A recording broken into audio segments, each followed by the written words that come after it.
Hello, friends. Welcome to Empty Cloud Monastery. After 2 months of winter retreat, this is our first monk chat with more than one monk. So chat with monks. All right. Welcome to Adine. Good to see you. Hello, Gita, Putrika. Hello, Marie. And hello to Jens, Kaz, friend, Chittapala. Oh, and Venerable, hello. Yes, Bante Dangdai Min, who will be joining us actually on this Sunday. Mm-hmm. Perfect, yes. So hopefully next week you will be seeing Venerable live. And hello to Denise and Kumu and William. Good to see you all, friends. So you're welcome to write any questions you have that are Dhamma related. Or somewhat Dhamma related in the live chat, and we will try our best to answer. And of course, the invitation is extended also to our friends here in Empty Cloud Monastery. So if you want to ask anything, it's the right time to do it. All right, so let's scroll up. And Gita is asking, where do lay followers get robes in North America to donate to the Sangha? Any of my venerable friends want to answer this question? No. All right, I'll answer. Normally, at least our lay friends that I know of, they normally get robes actually from their country of origin. So we have lots of Thai friends who get requisites for monastics in Thailand and bring them over here to gift to the monastic Sangha. Also, some Burmese friends have offered and done the same actually in the past. And then I'm aware of here in Queens, there is actually the Thai shop, right? But I've never been there. I just know a few of our friends have gone there to get some requisites for, this monastery as well as other monasteries throughout the area. I guess those are for less planned gifts. So normally for Katina ceremony, our friends get ready, I think, ahead of time. So they managed to get stuff from Asia, but sometimes it's unpredictable. So the Thai shop in Queens is where people get supplies. And Mark says, the other day you led what I believe was a silent illumination meditation, which you referred to as shamatha practice. Could you clarify why this is shamatha? I thought and object of concentration is needed. And I assume that this is referred to Bhante Sudaso.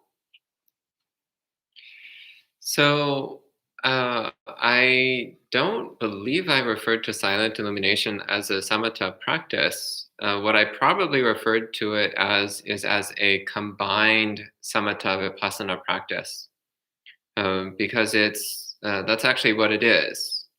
So silent illumination meditation is a practice which what the Buddha called it Yuga Nadda. Joined samatha and vipassana contains the elements of both the development of samadhi and also the development of insight. And it is interesting in that it is, in fact, an objectless style of meditation. It's a meditation method which does not use an object to focus on. So normally, most meditation methods use some kind of object or activity, which is the center of the meditation. But silent illumination practice in the Pali tradition, it's actually called objectless concentration, objectless samadhi, because it is samadhi which involves letting go of all objects. And therefore, by definition, it cannot focus on any object.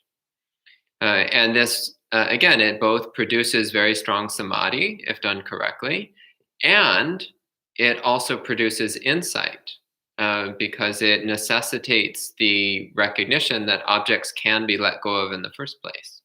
And ultimately can culminate in full enlightenment, because as you keep letting go of objects, you start to realize that your sense of self is also an object. And as you let go of activities, you realize that me making, I making, me making, mind making, the activity of generating a sense of self is also an activity that can be let go of as well. So in this way, it's both a samatha practice in that it produces serenity, peacefulness, samadhi, and also a vipassana practice in that it produces insight and wisdom.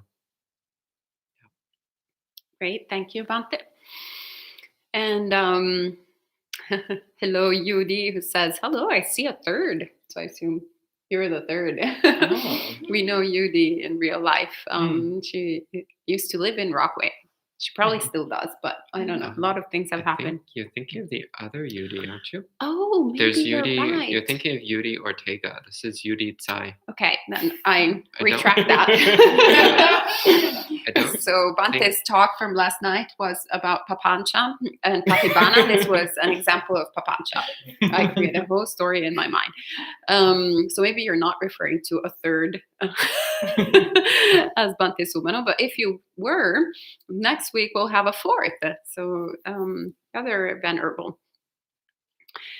And oh, that is Yudi Ortega. Oh, then why does it have your last name as Tsai? I transformed Papancha into Patibana right there. Okay. And you're in Bayonne. See, everything changes. Close I by. knew that. Well, Yeah. I have no idea. Is that close by? Well, it's in New Jersey rather than New York. Closer to Glen Rock. Okay. And apparently there's also shops in Staten Island that have many shops in Staten Island that carry robes. That's good to know. And Kaz, our friend, is asking, I was wondering, are there names that people cannot be ordained with? Like, could there be another Sariputta or Ananda? It happens. Yeah, sometimes. Sometimes people are named after famous disciples from the time of the Buddha. Actually, one of the monks at the monastery I was trained at is Kachana. So he's named after Mahakachana. Normally, when we're talking about the famous disciples, you prefix their name with Maha. So again, Mahakachana, Mahamoggallana, in order to distinguish them from just ordinary Kachanas and Moggalanas. But for some reason, nobody says Mahasariputta. You just say Sariputta. And in terms of names that people cannot be ordained with, I assume Mara is not very popular. That would not be recommended.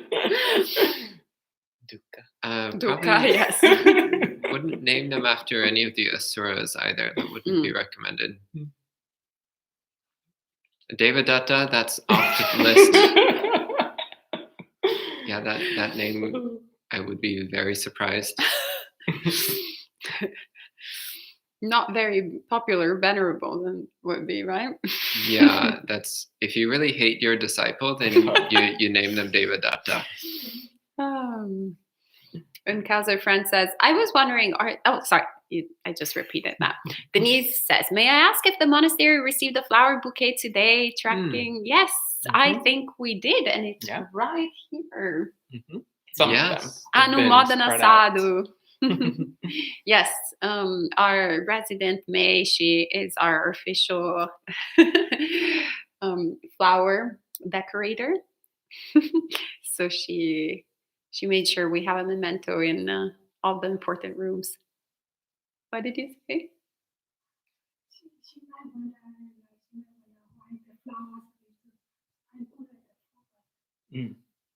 They've been like split up. So Yeah, they split up. Put them in 4 places. Mm-hmm. 4 places. Yeah.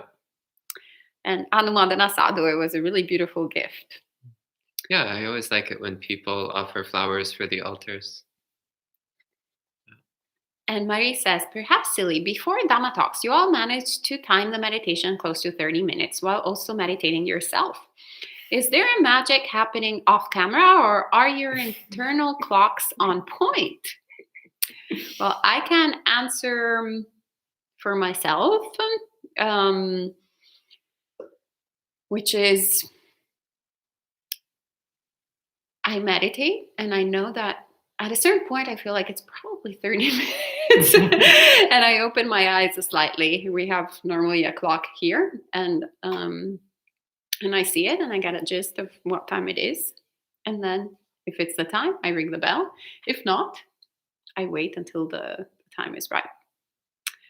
So no magic, sorry. But And you might have some magic.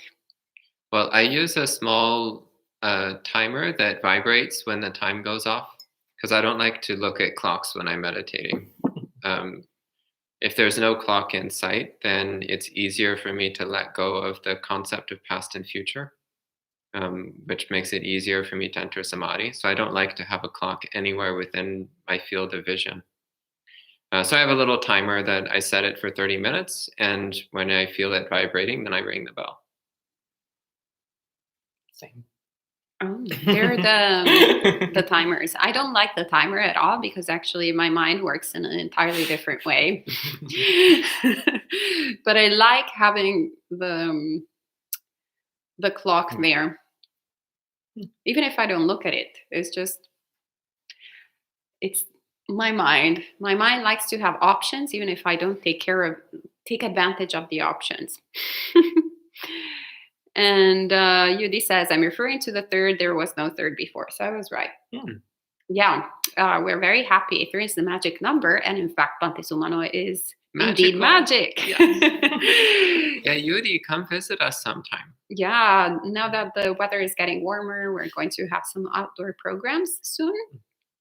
And so we look forward to seeing you. We're happy that you're following us in New Jersey. Sadhu. And Kauser Friend says, I had a question last night, but was a bit too late asking it. Bhante Sudaza was discussing that art like paintings and carvings of the Buddha can be wholesome. But what about music? Some artists put suttas to music, for example. But monastics cannot listen to music. So I imagine it may be problematic. So I think this is for you. Yeah, but I'm answering a lot of things. So maybe... But it's for you. Okay. Yeah, I'm not a fan.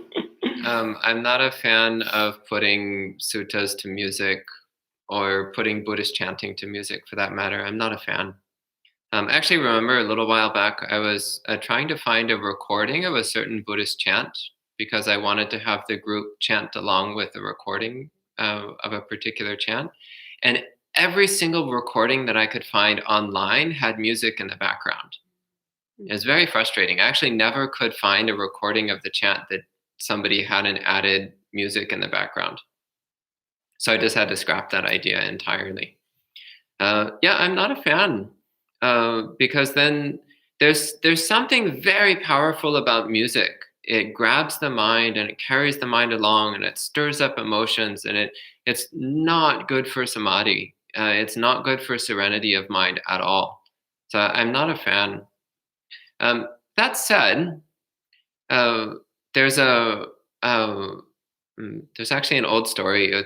And I don't know if the story is true or not. I kind of doubt it is true. But it's of 2 Catholic monks, and one of them goes to the abbot and says, "Oh, is it okay if I smoke cigarettes while I read through my prayer book?" And the abbot says, "Of course not. Of course not. You should just read through your prayer book." And then the next day, the monk is reading through his prayer book, and the monk next to him is smoking a cigarette while reading through his prayer book. And the first monk says, "What are you doing?" And the second monk says, "Oh, I went and I asked the abbot if it was okay to read prayers while I'm smoking cigarettes." And the abbot said, of course, no problem." So in the same way, if you ask me, can I put music to chanting and suttas, I would say absolutely no. That's horrible. But if you said, while I'm listening to music, is it okay if I also read suttas? Then I would say, well, yeah, of course. So similarly, if you're going to listen to music anyway, and you have a choice between secular music and Buddhist music, then I would say go with the Buddhist music. But best, of course, would be just not to listen to music and just listen to the chanting without music. Great. Thank you, Bante. Nadine also has a question for you. There's 2 others here. I haven't seen you in 2 months.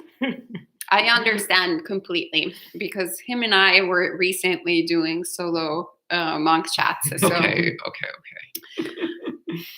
you, on the other hand, they haven't seen in 2 months. So Adine says, is now a good time to ask what Bante meant during his New York Insight talk when saying that all arising is dukkha? I pondered these words a lot this week. I'm so curious to hear the answer. Actually, that's on the list of upcoming topics. So sometime in the next few weeks, I'll give a whole evening talk on the subject. Yeah, so I'm not going to answer that now, but stay tuned. I'll give a 20, 30-minute answer to your question sometime in the next couple of weeks. Great. And Adine also has another question. Is vegan cheese considered an afternoon allowable? By the way, I'm vegan. Well, the answer is it depends by the ingredients. So fundamentally, actually, I have to say that there are a lot of vegan allowables that one would not suspect. Like, for example, at a certain point, not Empty Cloud Monastery, but the Rockaway Summer House, so the retreat center and monastery that we had before in Rockaway Beach, New York. Actually, when I was a layperson, when I first started, I was very resourceful and found this coconut cream ice cream that was allowable. Yeah. It was a bestseller. All the monastics loved me.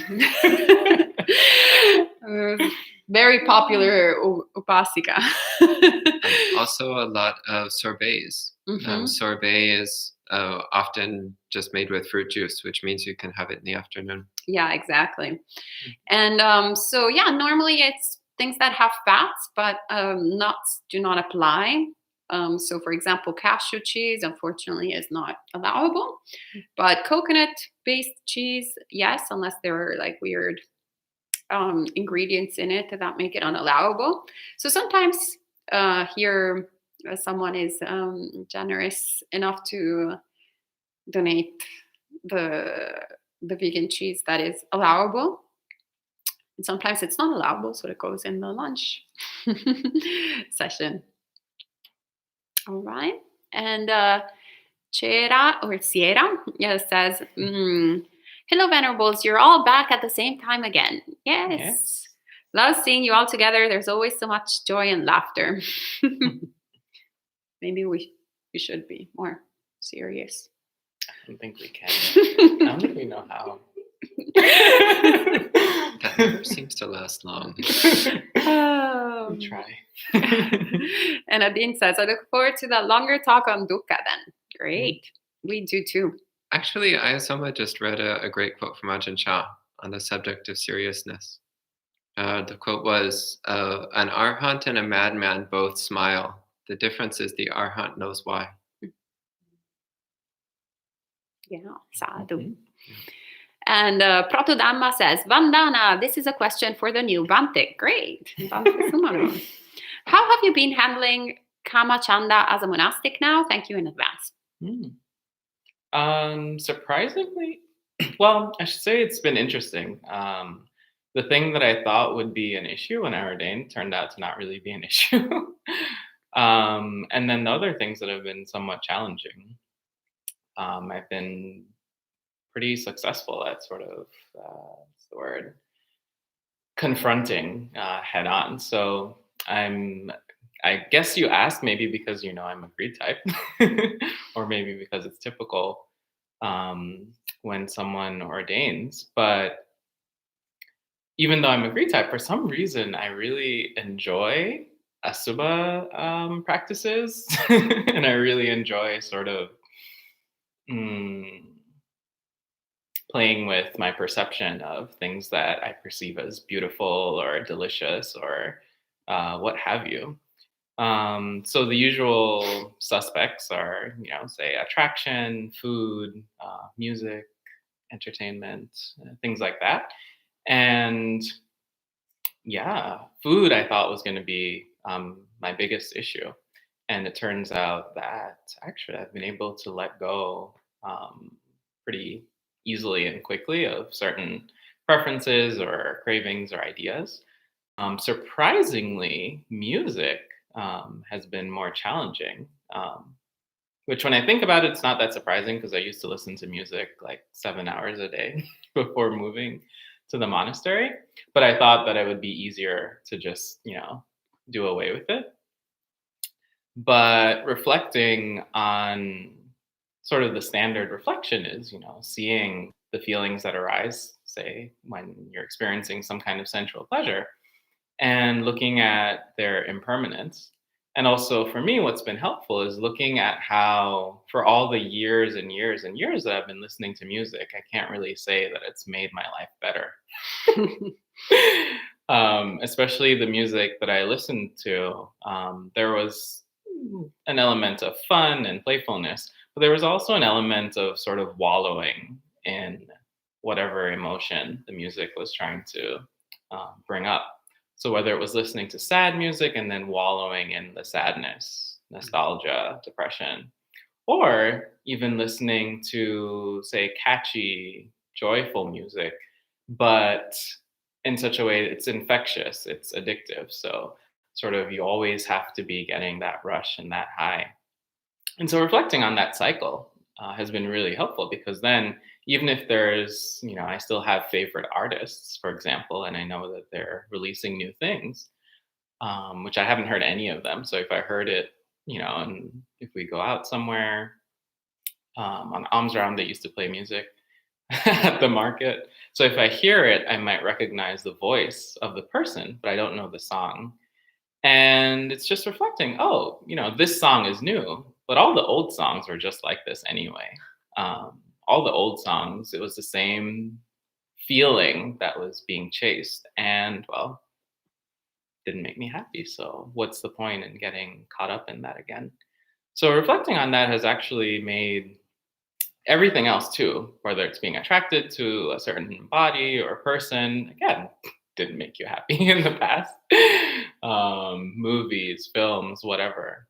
It really changes the way you perceive things when you have to sort of look at them so directly, especially, I can't just go on Netflix anymore. I can't go to the movie theater.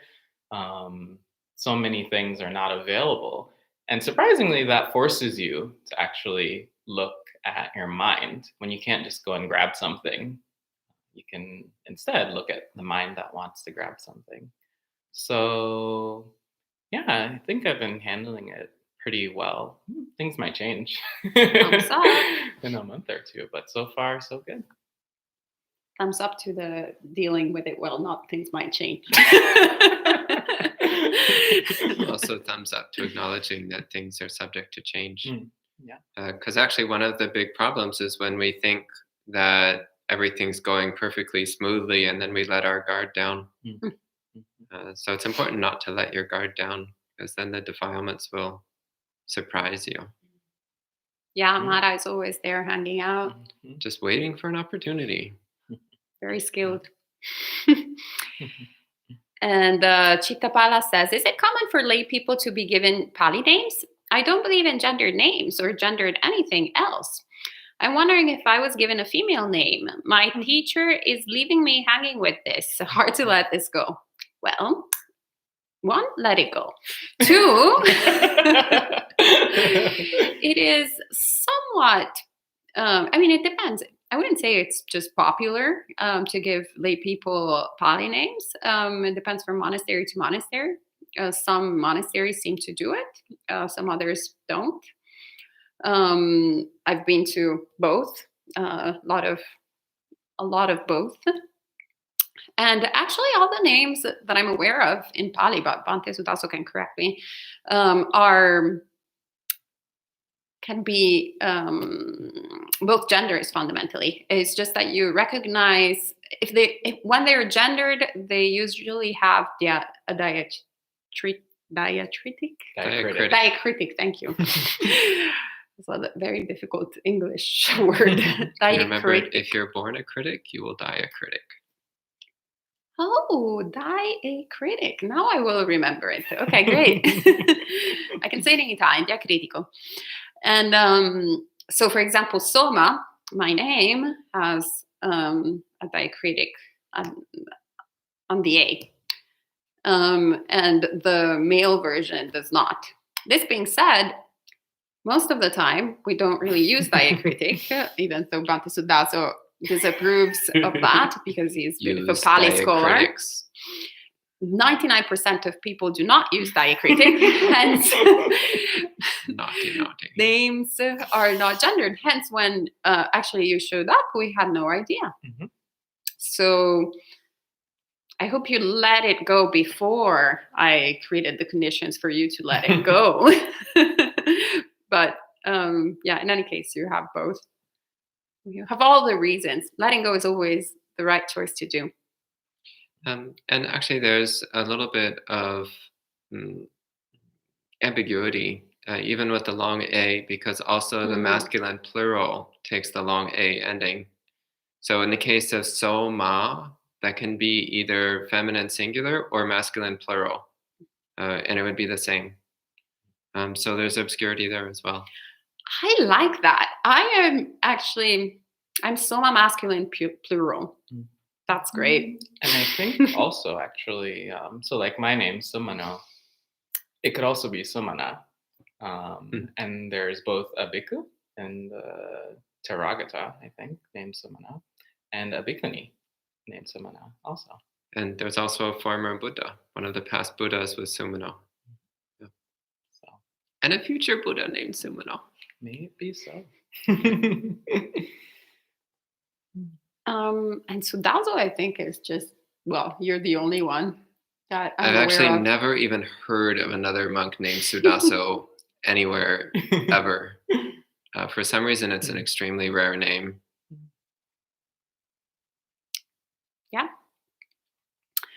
And Mark says, is there a governing body in the Thai forest tradition that determines the allowable? What about the entire Theravadan tradition? Maybe Bhante Sudaso wants to take this answer. Well, traditionally, every monastery is self-governed. This was the system that the Buddha created. So the system the Buddha created does not have any concept of a central governing body at all. But rather, every monastery, every group of monks is self-governing. And ultimately, actually, every monk is self-governing. So it's actually up to each monk to study the Vinaya and decide for themselves how to understand and how to apply and practice the Vinaya. And when a group of monastics live together, then they usually come to some group agreement about what they're going to consider allowable. And sometimes when you have multiple monasteries that choose to be affiliated with each other, then they'll come to some general agreement. But there can actually be variation. So like in the Ajahn Chah tradition, there's some general agreement, but you'll also see some differences from monastery to monastery in terms of what's considered okay and what's not. But there's definitely not any central governing body which makes the final ruling on these things. Great, thank you, Bhante. And Gita says, have Bhante Pamutta and Venerable Tansanti left for another monastery or gone on a retreat? They're staying with our friends from the Indonesian Buddhist Vihara in New York City. So they're traveling around. They're a bit wandering monks these days. And Nadine says, yes, music is full-on addictive. It evokes emotions that wouldn't necessarily naturally arise. At least that's true for me. Yeah, I think we've all been through the all by myself soundtracks. I think there's a lot of questions. Oh, yes. Okay, wow. I think we right. need to start going a little more quickly now. And Protodama says, thank you, Bhante. I asked because I too am a greed type and I too wish to become a monastic soon. I appreciate you sharing your techniques for confronting and deconstructing the Akusala Dhammas. Yeah, it's the hardest for greed types to ordain. It's true. But it's also quite rewarding in some ways. You make a lot of progress. Well, you can make a lot of progress in the beginning quite quickly, but also helps to be with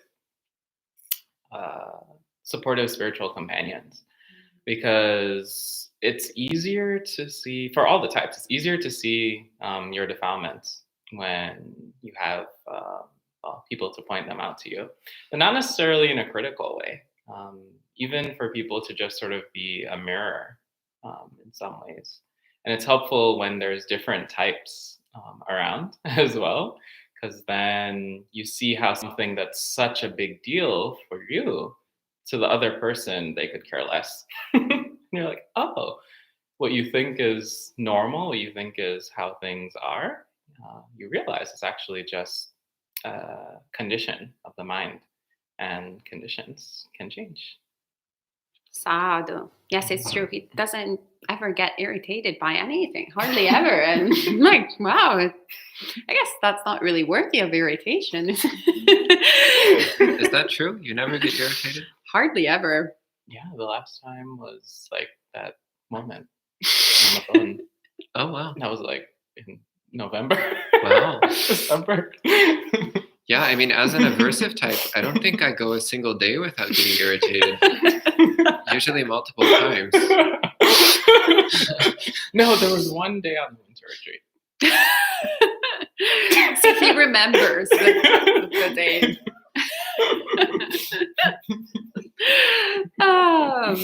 On the other hand, greed is not a common element in my mind. There you go.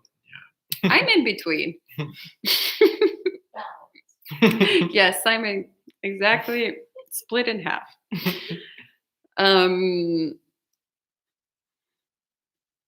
And Yudi says, I have two questions about a sutta. The Nikaya 14, Greater Discourses on the Harvest of Deeds, that I was reading today and have some doubts. When is a good time to ask about this sutta? No. Right now. Yeah. That was good. And while you write it, we'll go to William, who says, did you all ordain in the US? Yes, yes, yes. Yep. Homegrown. And well, US grown. Oh, hello to you as well. Danilo says, hello, my favorite bhikkhus and bhikkhuni. Oh, so sweet. And Chittapala says, I am male, assigned female at birth. Oh, perfect. Chittapala is, I think, perfect. Yeah. Right? Yeah, just don't make it one way or the other. It's just a name. Yeah. Forget the diacritics. Which in YouTube, there's no diacritics, so. YouTube? Yeah. He doesn't approve of the lack of diacritics. But not because of not because he wants your name gendered. It's just a grammar aversion. So let me put it this way. The Pali alphabet contains 42 letters. The English alphabet contains only 26. So in order to incorporate the 16 missing letters, they created new letters by adding marks, which we call diacritic marks, to existing letters.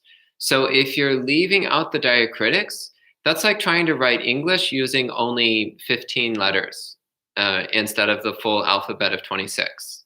That's what it's like. Which you can do. Try this. Try this as a thought experiment. Try like writing English only using half the alphabet.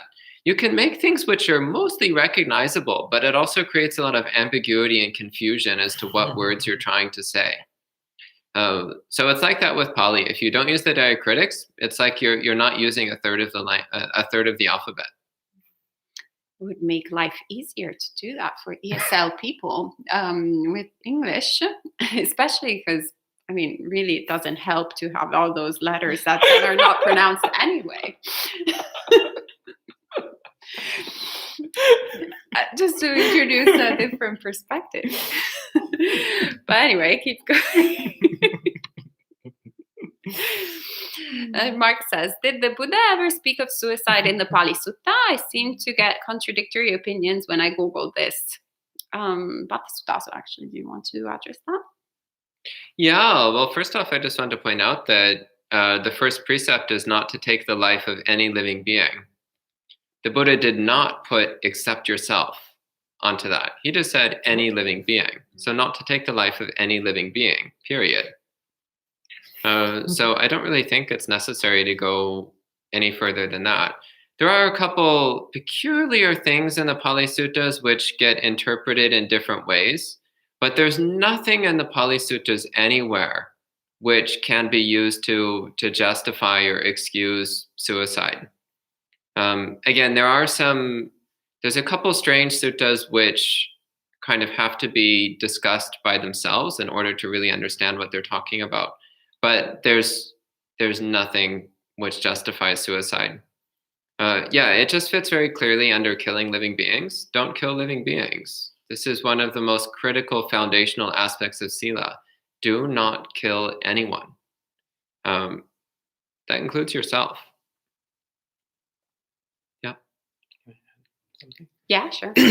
Yeah, so if you or anybody you know is contemplating suicide or has, suicidal thoughts, definitely seek help. Talk to somebody, preferably a professional, but a close friend, close family member. Most of the time, based on studies and based on interviews with people who have attempted suicide, people want help when they're suffering, actually. So yeah, don't hesitate to seek some help. Yeah, and again, from a Buddhist perspective, suicide doesn't solve anything. It doesn't fix anything because you're just going to get reborn. And whatever unresolved mental issues are going on that's making you suffer so much to consider dying are still going to be there in your next life. In fact, things will probably just have gotten worse in the meantime. So from a Buddhist perspective, suicide is just a complete fail. Like, it doesn't achieve anything at all. It usually just makes conditions worse. So it's not a reasonable option.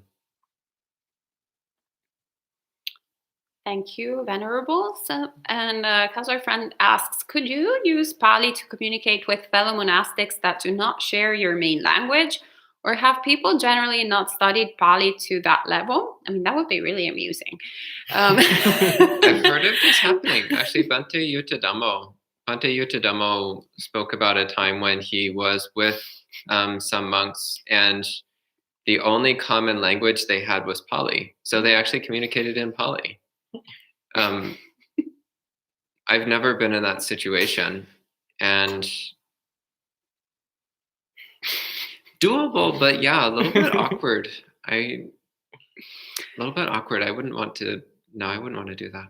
I'm just thinking about Lily de Silva's Pali primer, and I'm imagining monastics talking, saying, the dog hit the stick with the foot. Anyway, but Pali is, whether we like it or not, a dead language. So it's like Latin in Italy. Even if one knows Latin, since it's not a living language, you can't really have a conversation. It's very difficult. It will sound a little bit abstruse just because it's not, once again, used for that purpose anymore. Sorry. This being said, what does happen across the spectrum in the Theravada tradition is chanting in Pali, which I find incredibly beautiful. So wherever you go, doesn't matter what language you speak, you can chant together. So when we went to Thailand, for example, we were fitting right in, knowing the words and joining in with the chanting in Pali. But when it was in Thai, it was very difficult to join in. So it creates this, sort of larger community throughout the world. And also it's great because we can all practice right speech. Actually, what comes to mind is also Bhante Sudaso, who has been studying Chinese for quite some time. And he went to Taiwan 2 years it was. And since he only knows Chinese from the suttas, all the conversation he could have were all on Dhamma. So it's great to just practice to speak properly, properly in terms of Dhamma. And Shadow Label says, is there a way to breathe so as not to get dry mouth while meditating? Want this one? You want to take that? Breathe through your nose? Well, I don't know if you're getting dry mouth because you're breathing through your mouth, but that's the first thing that comes to mind. You could also be dehydrated, honestly. For me, that actually happens every now and then. I forget not to drink enough water. And sure enough, I notice it in meditation, even if my mouth has been dry basically all day. Yeah, 2 simple tips. Water, breathe through the nose. Yeah, when you breathe through your mouth, you're going to get dry mouth very quickly. I would add to that, it helps to keep your tongue against the roof of your mouth when you're meditating. That helps to keep the inside of your mouth from drying out, and also it prevents salivation so that you don't have to swallow as much. And Yuri says, Aya, your skin is truly light. I don't remember being that light. You sound like my mother. My mother, since I started Buddhism, because I never go outside, I am becoming increasingly paler and paler and paler as time goes by. But also right now I have this, someone donated this thing that is very useful for the live streams, which is a light, sir? Ring light. Ring light. Mm-hmm. And it's pointed right to my face. So I actually look whiter than Bhante Sudaso, which is not the case. Because he has the warm, like, orange glow. Yeah, he's orange. Yeah, actually, this is the whitest that I've ever looked at. I'm seeing myself. It's because normally I'm actually like yellow gray. I don't have a pink undertone. So I am. Yeah, we kind of switch pigmentation. He's like a little bit on the yellow undertone with that light, and I am. But also, it's actually unhealthy. I'm a little unhealthy these days. So hopefully this summer we'll be doing more outdoor meditation. So I'll get some vitamin D, and both you and my mom will stop saying that. She always goes, stop doing this crazy stuff. Look, you're about to die. And Danilo says, I love how some people may use their Dharma names as nicknames. It's really cool. Meanwhile, I have Owl and KC1 May as my nicks. Okay, I got the Owl, but the second one, I might be too old to pronounce it. Adine says, I used to be a high school world language teacher. Wow, so I'm totally into diacritics as well. Great, then. You and Bhante Sudaso hit it off, and possibly also Bhante Sumano. I'm a little bit diacritic flexible.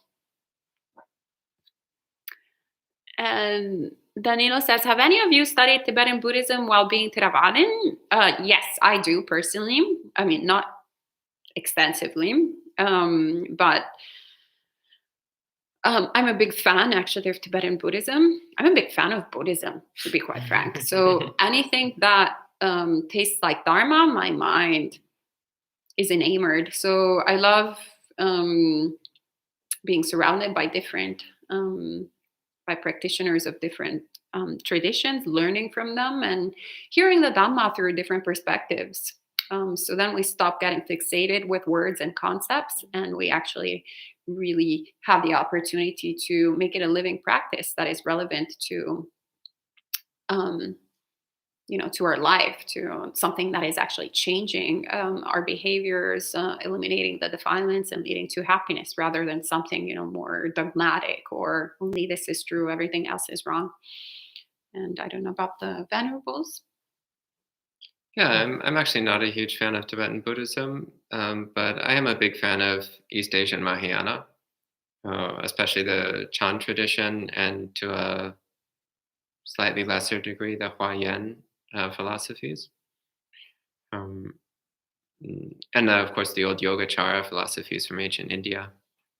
Tibetan Buddhism, I had some draw to it very early in my Buddhist practice, but it never really caught me. No, I like East Asian Mahayana and Theravada. That's more my thing. I haven't really studied that much. I only know pop Tibetan Buddhism. The books that you see on the shelf by the famous authors and whatnot. Very interesting, but unfortunately, time is so limited these days. So right now I'm focusing on other things, but in the future, on my to-read list, to study list. And Amaranta, I love your name. Beautiful. Amaranta says, it's good to see you smiling, Bhante. Oh. And Yuri says, the Buddha is recollecting the past life of other Buddhas. And he talks, they had a life of 80,000 and another Buddha 70,000. It doesn't make sense, right? Unless they were born in other worlds. Yeah, the easiest way to relate to that is to see it as that it's in other worlds or in a previous universe. That's the easiest way to understand things like that. Yeah, again, there's countless universes, countless worlds, and there's been cycles of universe after universe since beginningless time. So there's effectively infinite number of possible conditions. And yeah, the Buddha says that under some circumstances, people live only a few years, and other circumstances, they live for thousands of years. So I don't see any problem with this. For those with scientific mindsets, just think about the fact that they're working on technological life extension, which could possibly allow for humans, assuming we don't destroy ourselves in the next few decades, for humans, even in the near future, to be able to live for hundreds of years. So that's another way of understanding it. So it's not out of the domain of feasibility. But was he talking about this physical planet that we're currently on? Probably not. And Yuri also has a second question that goes, the Buddha then goes to say that Vipassi saw an old man, a dead man, mom also die after birth, etc. And pretty much it is the same experience of Gautama Buddha. How can this be? What's the problem? I don't see the problem here. Yeah, what's the big deal? So as far as seeing the old person, sick person, dead person, and the monk, what's called the four heavenly messengers, one way of relating to that it's referring to the fact that part of becoming a Buddha is coming to a deep understanding of the nature of old age, sickness, and death, and the importance of living a dedicated spiritual life to go beyond old age, sickness, and death. So of course that's going to be an element of every Buddha's life, because this is critical to the nature of a Buddha's awakening. It's critical to the cultivation of the wisdom that transcends the cycle of birth and death. So I don't see anything wrong with that. As far as the thing about a Buddha's mother passing away shortly after the Buddha's birth, I actually don't have a theory about that. I also have come across the idea that this is one thing which happens with every Buddha, that every Buddha, their biological mother passes away shortly afterwards. If that's true, I don't have any clue why that would be true, and I've never bothered to speculate about why it might be true. So to me, that's not something that I don't see any point in even thinking about it, to be honest, because it's not really relevant to practicing the Dhamma. And if it's something which produces doubt, well, the Buddha actually makes a very straightforward statement about this. He says, if something produces doubt, then don't think about it. So that's good to keep in mind. Yeah, that made a huge difference actually in my practice, especially when it comes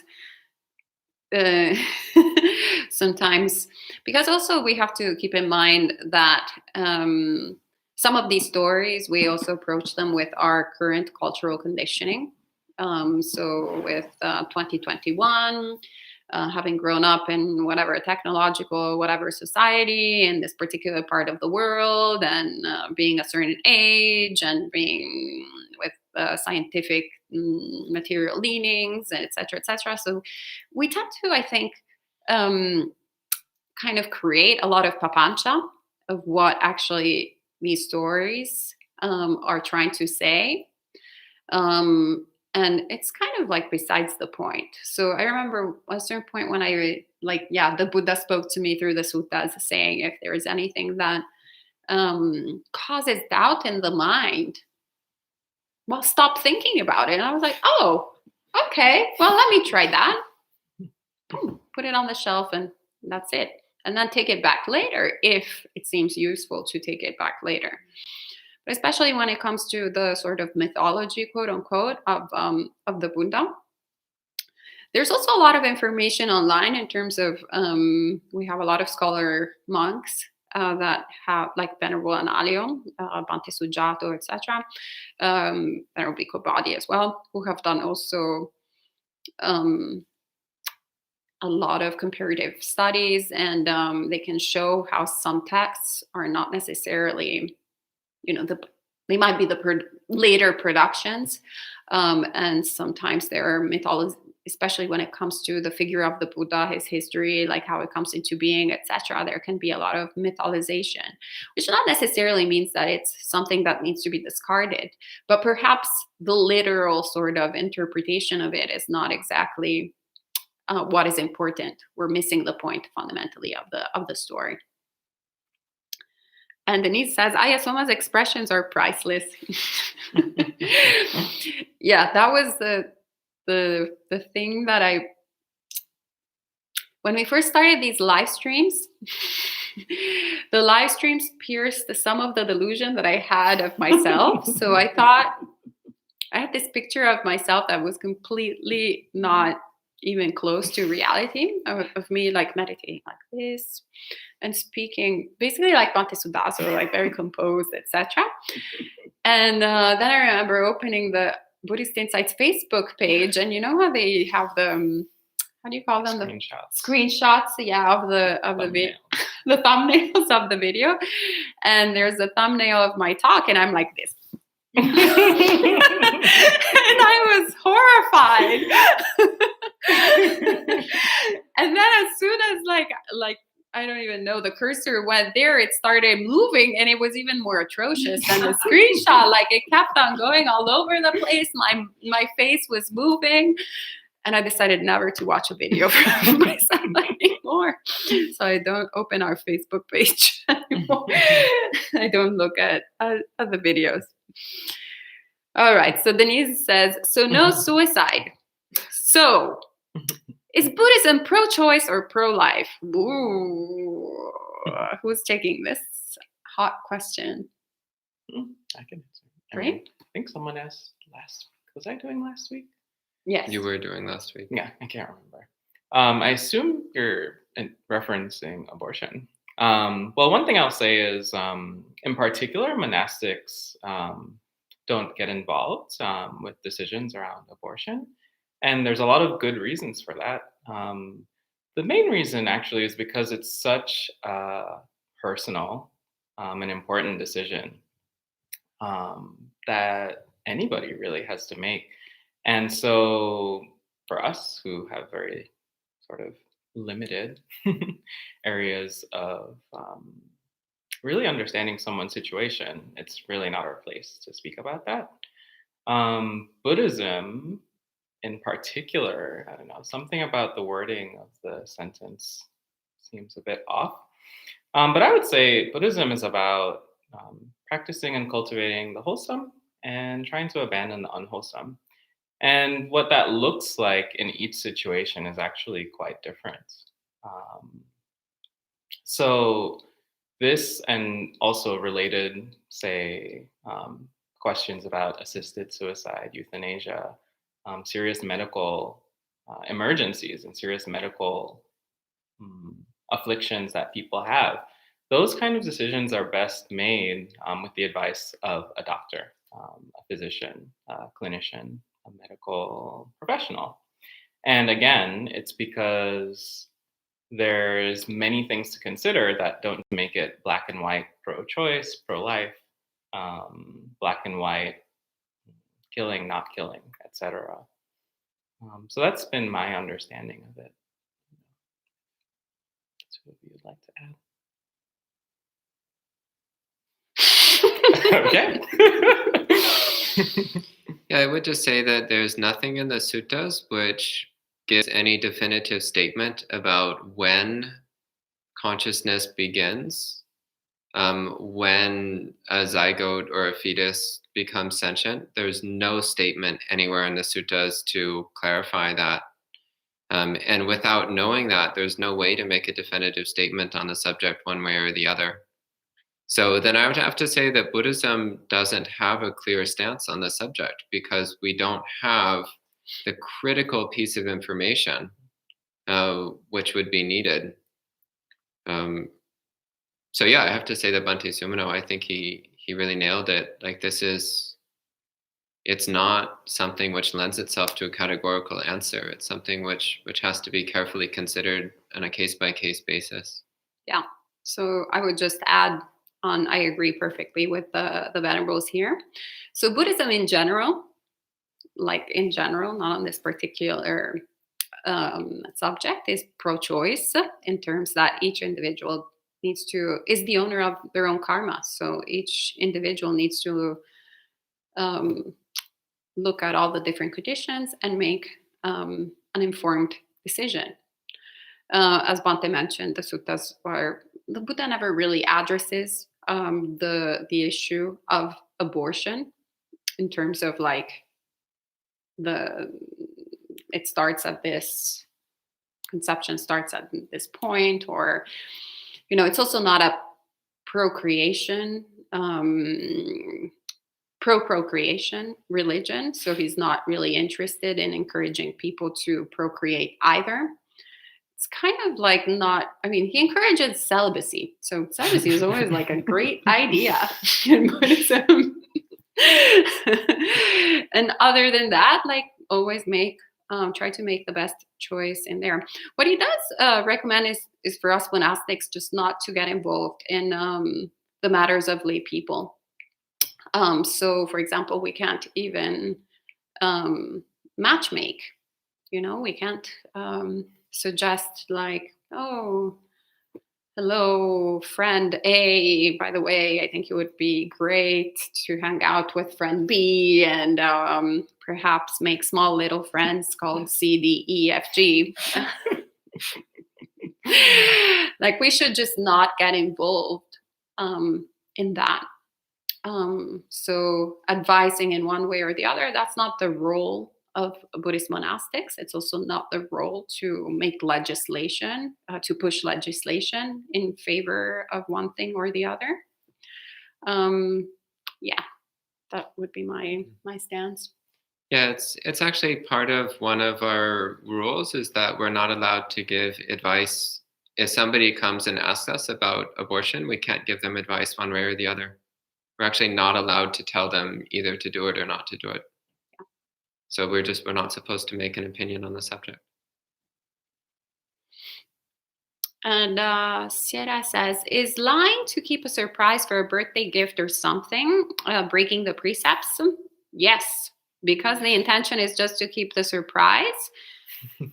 Well, your intention is to keep the surprise, but you're also lying. So we got to be really honest with ourselves. And precepts it's not just something, that the Buddha told us to do. Like, it's not a commandment that the Buddha said, don't lie. And then we're like, okay, it's morally wrong to lie. Okay, I won't do it. There is that component, a bit of that component as well, not the commandment necessarily, but the implication with lying that there is, something not particularly wholesome, but it's also a training rule. So it's a way through which we train the mind in order to create conditions through which we can see how we tell ourselves so many different stories, how papancha arises, and how it's a slippery slope. That, perhaps, in the large scheme of things, saying a little lie here and there, a white lie is not the end of the world. But then it becomes something a little bit more than a birthday present. And then we're like, oh, well, maybe I'll lie here too. It's not that much of a big deal. I'm, not covering up for a criminal, etc. And then you just build up the habit of lying to a degree that you're not capable of going about your day in full honesty. Actually, I realized this when I started taking the precepts. I was used to saying a lot of white lies that were completely unnecessary. Like, oh, I just read your email. It's not true. I read it 3 days ago. Like, oh, I just saw your text message. Oh, sorry. That's not true.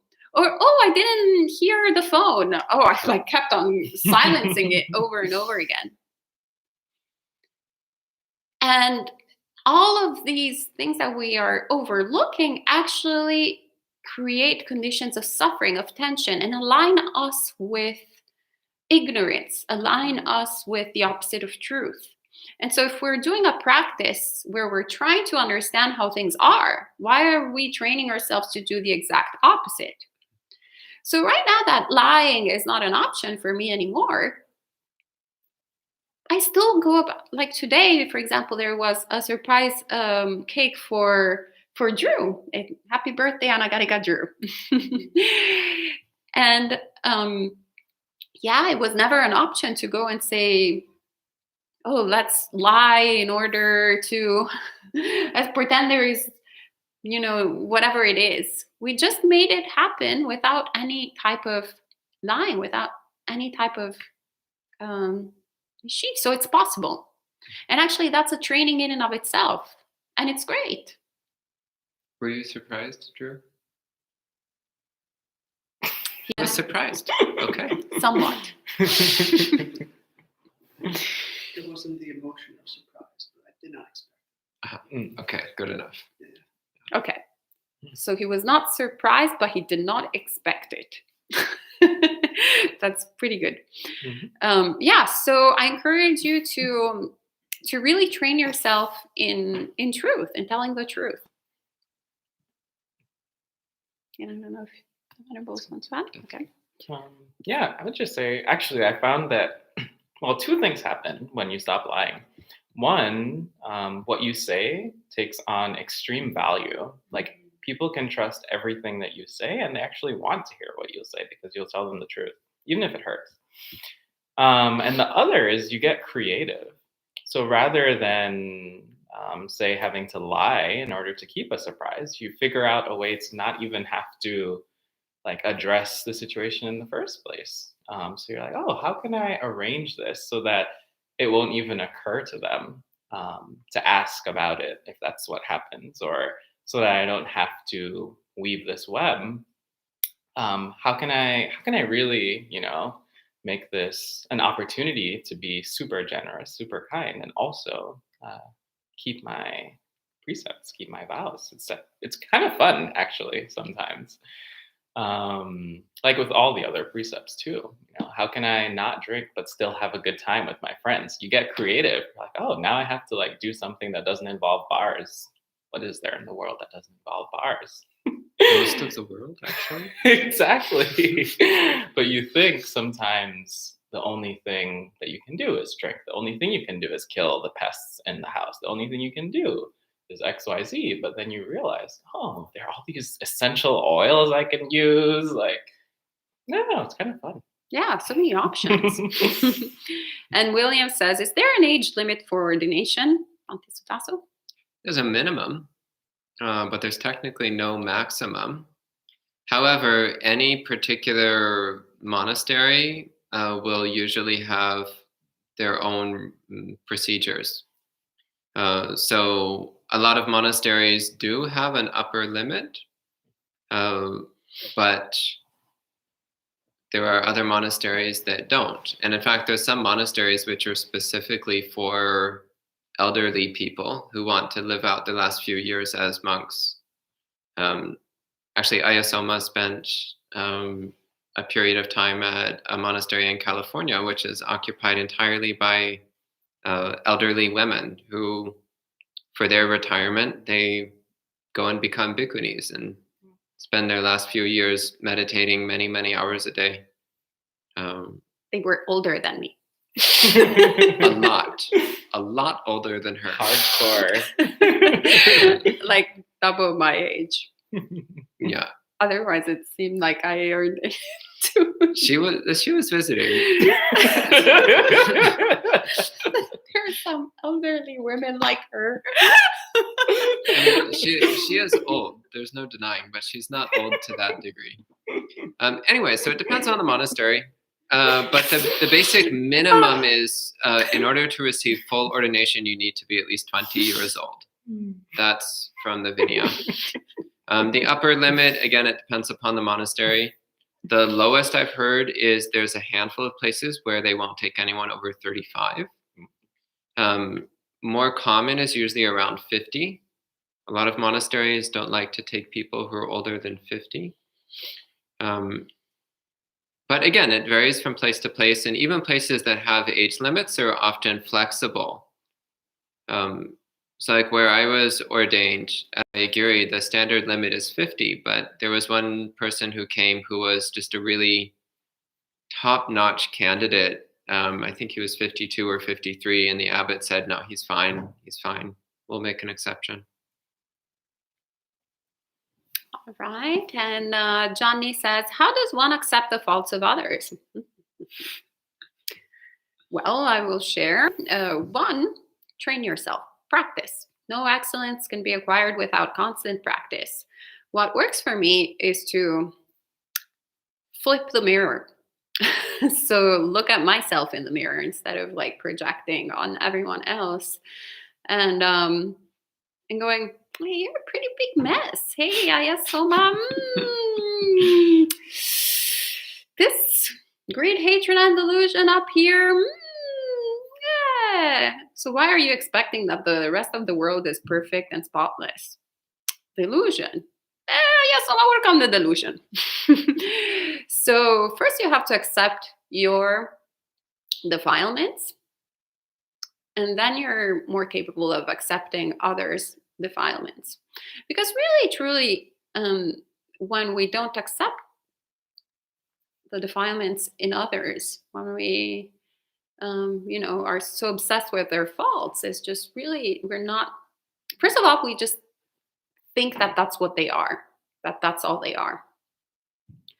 In the past, for example, when I would get into, say, arguments with particular people, even though perhaps they were my best friend, there were so many incredible qualities that normally I would appreciate. In the moment of hatred, boom, all their good qualities would disappear, and only their faults were apparent and unsurmountable. I was just like, this is it. Goodbye. And until it was pointed out to me, actually by Bhante Sudaso, numerous times. I didn't get it the first time or the second or the third. It took some practice. Then I was like, is it actually true? Oh yeah, it is kind of true that I'm only focusing, like my memory all of a sudden has sort of reduced. And oh yeah, well, I actually remember that this person was decent. Even yesterday, actually even this morning, actually even like an hour ago. But now only the problems are, my mind is so obsessed. And you start noticing these patterns and this hatred and this aversion. And then naturally, you start noticing how it's the aversion that is actually the problem. That is what makes you feel uncomfortable. The other person is the other person. They have their own conditions. But it's the papancha that we create in the mind, which is the suffering that we create for ourselves, wanting for things to be different than they are, whether craving something that we don't have or hating what we have. So it's always the same practice, but we need to realize it and see it and be honest and have compassion for ourselves and others, because we're all truly in the same boat, in this sinking boat. And we're all trying to get out of the boat and get to the safe shore. But we're a little confused on how to go about it. Okay, and Ken Kretz says, can you please explain the difference between concentration and insight meditation? Who's passing it on to Bhante Sudasa? No, it's his Who's turn. passing it on to Bhante Sudasa? Also, we're running low on time, so we need to start giving short answers. All right, Zen answer time. There is no difference. Oh, come on. You can do better than that. Okay. There's a difference. I think there is. Okay, that was Zen. Okay, bonus points. There is no difference. There is a difference. That was great. We should end it right there. It's true. I say that because actually, and I do this sometimes, what seems on the surface like a concentration practice and what seems on the surface like an insight practice can be flipped. So for example,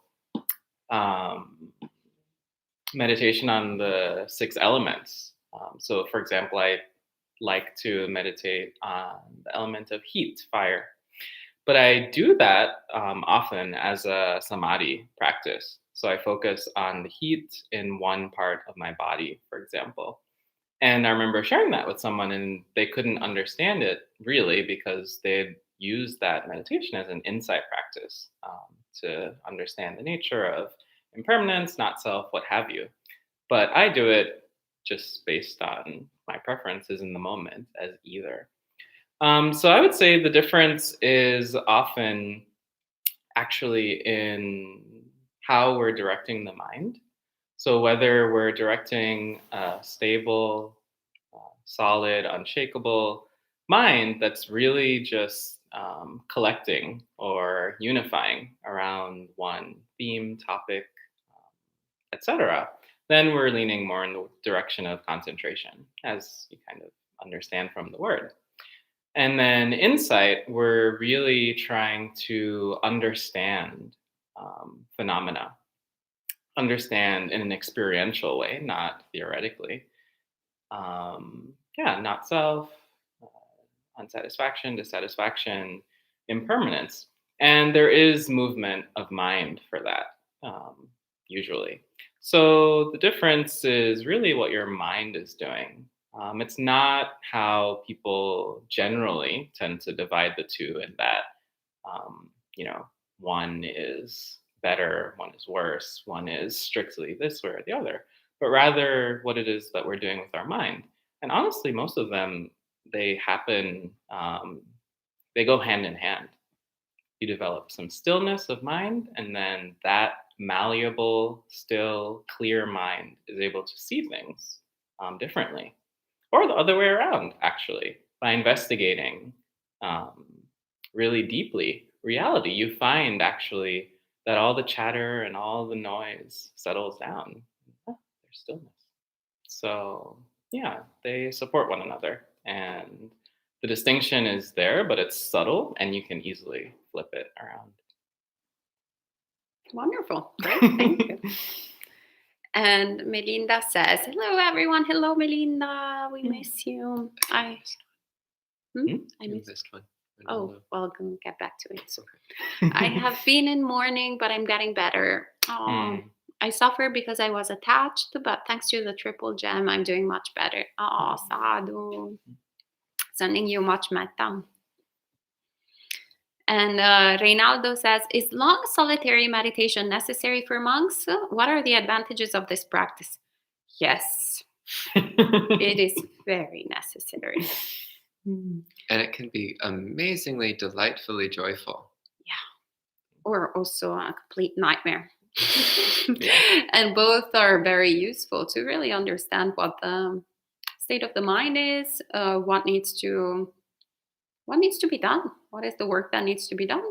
Or what is the work that needs to be fueled, like if the mind is peaceful, great. Let's get it even more peaceful. If the mind is a mess, well, let's get it peaceful. But yeah, we just ended a 2-month retreat, and by the end of the second month, I was like, oh, I'm just now ready to go on a 2-month retreat. So I was like looking forward to start. And Danilo says, Bhante, your talk about equanimity and apathy has recently been very useful. I have met a rather sad practitioner who has taken the Buddha's words to mean apathy towards suffering of others. Yeah, there's a lot of people who misunderstand the Buddhist teachings. And usually that comes from not thoroughly studying the suttas or not studying them at all, to be perfectly honest. Or it comes from very limited exposure to the Dhamma.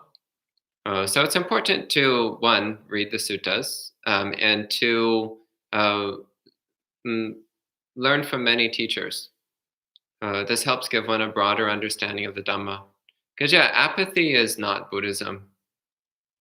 Apathy does not lead to enlightenment. It doesn't even lead to ordinary happiness.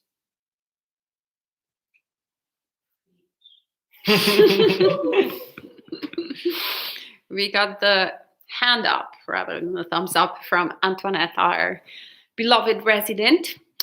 And Danilo, no, sorry. Councilor Friend says, it's very good to see you all again. Oh, yeah, good to see you too. I miss this type of monk chat. Thanks for being there for us. You like the multiple monks. And Yudi says, it's possible that the sutta was inserted more recently. It's good to question the authenticity of the suttas. Yeah, so Buddha says, don't believe it just because it's written in a book. Always try and understand what is the... Investigating the Dhamma is very important. So we're not here trying to get a degree in Buddhist philosophy and to share it with other friends to impress them and how smart we are. But rather, we're really trying to practice for the sake of liberation. And so I find it very useful. I read the entire Anguttara Nikaya cover to cover. And I have read before, pieces, chunks in different moments. But in January, all I was doing was reading, was meditating, and reading the Anguttara Nikaya. So it's a lot of pages. I was actually, at a certain point, it was so interesting because I was feeling like brainwashed, but in a good way. Like in the way that I was starting to see the world in an enlightened way, so to speak, right? Rather than through my preconceived ideas, through my cultural conditioning and all of that, because I was actively, brainwashing myself. But you get this flavor of Dhamma over and over again. The Buddha talks to you over and over again. And then every now and then there's like something that is really off. It's kind of if you hear, Italian over and over again, and then at a certain point there's words in German, and you're like, wait, I thought we were speaking in Italian. Why is now German here? It makes no sense. And I was putting notes on, let me see this and let me see that, and you start seeing what is not in accordance to Dhamma, which is a very, a tiny little bit. Everything else is coherent. But you start having you develop your, gut feeling or sixth sense, because you start speaking the language. It's no different with everything else that we're going. How do we figure out if a map works or not? If it's the version from, we have actually a map of West Orange, New Jersey, up here from the previous monastic order. It's up on the wall. How do we know that one is not really accurate and updated? It's for 50 years ago, right? So how do we know that? Because we've been going around in West Orange here and there. We've used other maps, and the Google map was pretty accurate. It was like saying, okay, turn right, and we were finding the turn right, and then we were turning left because it said turn left. Oh, you're going to find this building here. But if you try to follow that one, good luck. It's not really accurate. It's not appropriate. But there are some parts that are accurate. So this is what we want to develop also in the suttas, not having blind belief in a bunch of words, but investigating. And these days we are the most spoiled because there's so many monastic scholars that have actually done also incredible work to prove it. I have this one when I read the Majjhima Nikaya, similarly to how I read now the Anguttara Nikaya. I like doing these things. And at a certain point, I started reading the Bakula Sutta, which was really different from anything else that I had read up to that point, and where it describes the qualities of an arahat. And he's praised this supposedly arahat Bakula for not teaching anyone, for not helping his fellow monks in sewing, and not helping them, not sharing food with them. I don't even remember exactly, but I was like, not ordaining anyone. Yeah, not ordaining anyone. I was like, well, if that's enlightenment, I'm not really interested in it. This fellow doesn't seem very inspiring. But then because I was reading all the rest, I was like, wait, but the Buddha was talking about enlightenment in a very different way all this time. So then I researched, I found this beautiful scholarly work from Venerable Analio, who showed how this was a later addition, and it was the product of some sectarian issues between the Theravadins and the Mahayanas, and they're like, oh, an enlightened being is supposed to be this way or this other way, and then some unenlightened monastic decided to go, well, let me put it in the Pali canon. So my version of enlightenment is there. So yeah, study the suttas and develop your inner Buddha. Okay, so third time I'm saying this, Zen answers. We're almost out of time. But I'm Italian and he's Jamaican. It is difficult. Okay, let's do Zen answers. Okay. How does one manage to... You skipped one, Danilo. Helping those who are oppressed is following the Buddha's teachings, right? Depends on how you help. Okay.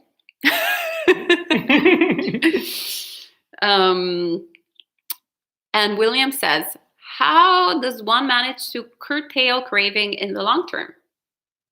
Through wisdom. I find that if I restrain the senses for an extended period of time, then the urge to indulge in sensual desire grows to a point where it feels overwhelming and I tend to backslide. So my sense restraint happens in fits and starts. What strategies do you suggest for long-term sense restraint, particularly for the laity? Well, I can't say particularly for the laity because I'm not a layperson, I'm a monk. So I'll talk as a monk because that's the only way I can talk. So honestly, what's worked the best for me is to harness my tendency towards aversion and to focus on the unpleasantness of desire, the discomfort and agitation that comes from wanting things, from craving experiences, the discontent that comes after the experience because the experience is temporary. And actually the dissatisfaction even while a pleasant experience is happening, because it's usually not as good as we make it out to be in our mind. So this is what the Buddha calls contemplating the drawback. For me, this is a way of cultivating the wisdom that then prevents the craving from arising in the future, or means that it's much weaker when it does arise. And Danilo says, I thought that having children is wholesome because you're giving a chance for another being to hear the Dharma. Oh, trust me, there are plenty of beings in the world that you can give the opportunity to hear the Dhamma. The majority of actually sentient beings, of humans on planet Earth, have not heard the Dhamma. So you don't necessarily have to have children in order to... I mean, we share the Dhamma all the time, and we haven't given birth to all the people that... I actually personally haven't given birth to any sentient beings. So there's plenty out there that haven't heard the Dhamma. So there's that. And even children who've already been born but have no families. Exactly, yeah. And Denise says, thanks. Coming from an evangelical background, I often feel like compassion for the pregnant person is missing from the conversation and their humanity is not taken into consideration. Yes, I think that's also why the Buddha created this system for us. So we can actually just be present and practice compassion for people without making choices, decisions for them based on probably our delusions, because, it takes a while for monastics to also get enlightened. So instead, we can practice being present instead of judgmental. Woo. Zen answers. Wow. Zen answers. And Gita says, as an example, I was going to the grocery store to buy a surprise 60th birthday cake for my husband, and he asked where I was going, and the truth came out flowing out of my mouth. It was so funny. Oh, that's great. Yuri says, I thought about living the lay life because there is nothing here for me, and it's hard to practice with so much stimulation. Leaving, maybe. Oh, leaving. I'm thinking. That seems to make more sense. Oh, I do have health insurance, lots of school loans, so I'm screwed. Well, when you come here, we'll talk about it. And Scott says, I have a desire to help people, however, have a tendency to feel the suffering of others. My teacher says that to balance compassion with wisdom. Any ideas how to do this practicality? Sure. Well, your teacher is right. We don't want to practice idiot compassion because then we just get burned out. We think we're helping people, but we're actually either making the situation worse. Well, we're definitely making the situation worse, either for them or both ourselves and them. So concrete ways to practice this is actually to see if what you're actually doing is helping or if what you're doing is enabling on one hand, or on the other, if there's some self-involvement there. So sometimes we help people thinking that we're doing something to help them, but actually sometimes we're doing it so that we can feel better about ourselves. And when we start to get tied up in other people's situations, then we suffer. So see if there's a way to help somebody without being too attached to the outcome. And you'll find that that's actually one way to not suffer as much. Unfortunately, we can't fix all the problems in the world. And if we can recognize that, we may find that we're of more use. We're not bogged down with, oh, there's nothing I can do. Oh, everything that I do is useless. But rather, I'm going to do what little I can. And if it works, great. If it doesn't, then I tried. So try and take yourself out of the picture a little bit. The other person's going through a lot already. Both of you don't need to suffer. Great. Thank you, Bante. Brian, good to see you. Long time no see. Hopefully you can come and visit us in the monastery soon. Adine, you're so lovely. We're happy to have found you as well. And Brian asks a question. Are you all familiar with the Advaita Vedanta and the historical Buddhist context in which it was developed? If so, do you know if there's a difference between Atman and Anatta? Yeah, they're the exact opposites of each other. Yeah. Great. And that was the last question. Of course, since Bhante Sudaso gave the answer, it's 9 p.m. on the dot. And all right, so that's all for this evening. We'll have monk chat again next week, but also a lot of different talks and sutta studies. So as usual, we'll be meeting Wednesday, Thursday, and Friday, 8 a.m. and 7:30 p.m. New York City time. And we look forward to seeing you all. And I think probably for the monk chat, we will have our new venerable friend. Yeah, lots of good things. All right, we can end the evening with 3 sadhus. Sadhu, sadhu, sadhu. May you all swiftly attain awakening. And in the meanwhile, have a great weekend.